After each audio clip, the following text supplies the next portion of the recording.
JD Vance has not gotten a lot of good polling, numbers recently, just like everybody else in the administration.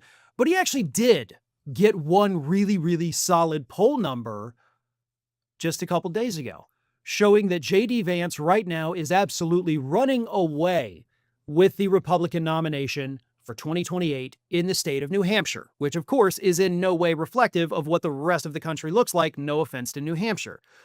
But if the primary were held today and New Hampshire were the first state, JD Vance would win by like 50 points. Like there would be a 50-point gap between him and his closest opponent, who at this point apparently is still Nikki Haley, who is polling at a dismal 9%. But that's good news for Vance. And horrible news for the Republican Party. Because also, according to more polls this week discussed by CNN, the Republicans have a JD Vance problem. And that JD Vance problem is that nobody likes him. And when I say nobody, I mean even Republicans, even the Republicans voting for him in the primary, or the hypothetical ones, I guess, don't like him. Only 22% of Republicans surveyed nationally said, yeah, I want JD Vance.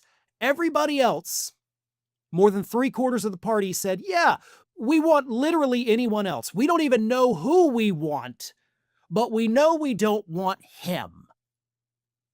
But the 22% who say they do want Vance creates another problem.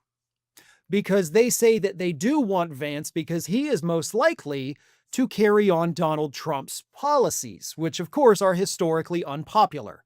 Donald Trump is underwater on every single major issue.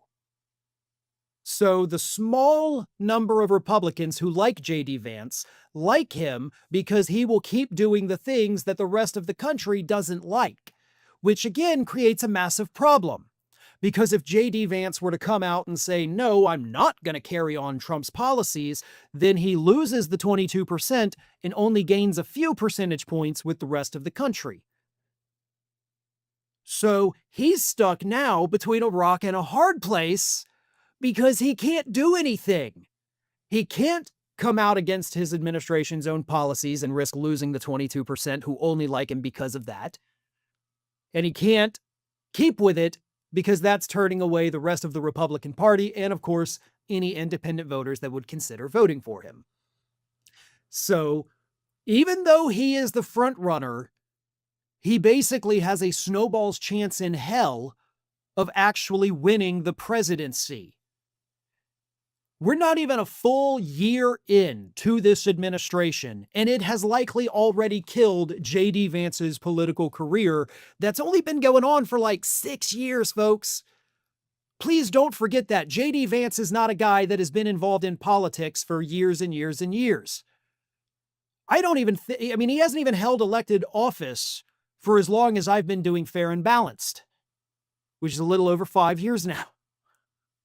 So it's not like he has a long storied history. No, his legacy with the American voters is going to be, look what I did with Donald Trump. Everybody hates all of that stuff, and they're going to vote against him.